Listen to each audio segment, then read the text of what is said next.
Hi, students. Welcome back. Today we are going to be looking at the essential question for buyers and sellers. I would like you to watch very briefly this short video that talks to us about buyers and sellers.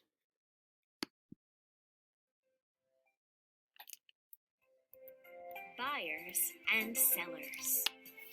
People make, buy, and sell goods. People use different materials to make goods. At farmers markets, people buy and sell goods they have grown or made. Some people buy and sell goods online and have them shipped directly to their homes. How do the goods we make, buy, and sell connect us? Okay, so how do the goods we make, buy, and sell connect us?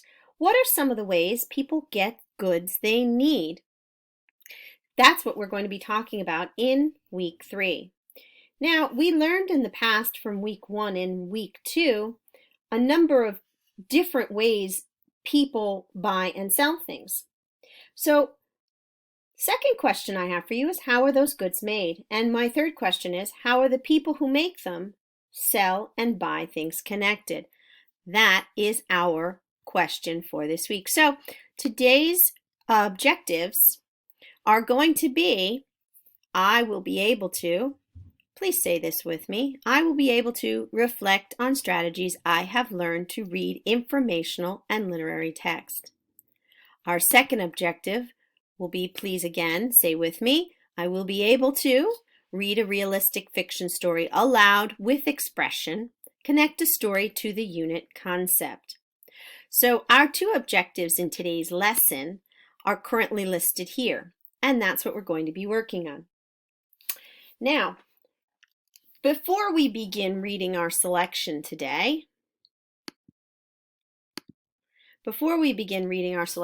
Market Day, please take a minute to get your book and open to page 28, Market Day. And I would like for you to read along with the recording as it reads it to you.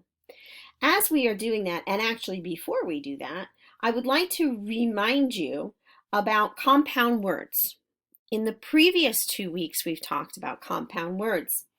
In Fresh from the Market, we identified the smaller word handmade in the compound word handmade. We use the meaning of the two words to predict that something handmade is made by a person or not a machine.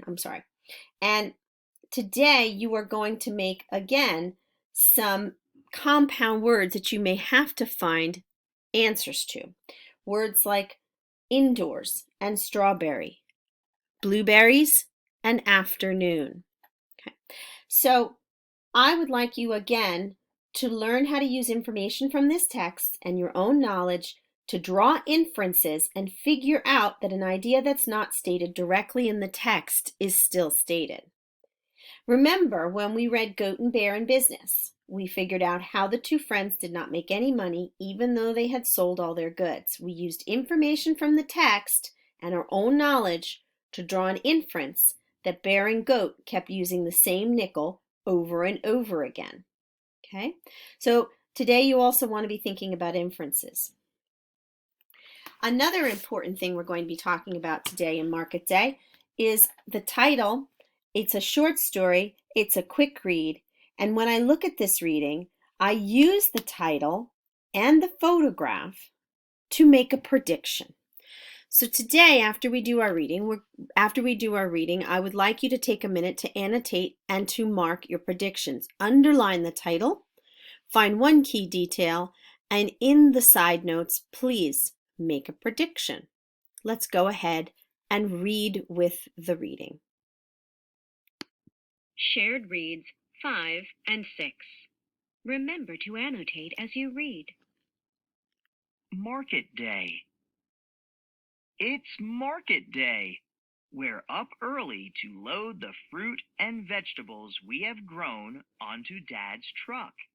The baskets of apples, corn, and potatoes are so heavy. We drive into the city to the big park where we sell our produce. The sign at the front gate reads, Farmers Market today. By noon, the park is full of people buying good things to eat. Mrs. Dart has a stand next to us. She sells muffins made from her fresh blueberries. When it's late afternoon, we're ready to pack up. The baskets that were so heavy this morning are empty now. We know this means it was a good day for us at the market. Okay, so now I would like to ask if you've made a prediction. I'd like you to notice that I made my prediction. So making a prediction about the text after reading the title and looking at the picture, and when I looked at this, I noticed the photograph shows a lot of fruits and vegetables for sale. So I believe this prediction that the story might be a realistic story about the day at market. I'd like to ask you if you think your prediction also told a little bit about the story. Once you've had a minute to write down what you think your prediction was and having read the story with us, I would like you now to also be a word detective. Please circle all of the words that you believe are compound. Once you have done that and annotated your text by highlighting, underlining, or marking the title, the main idea of the paragraphs, and your prediction, I would like you to then move on.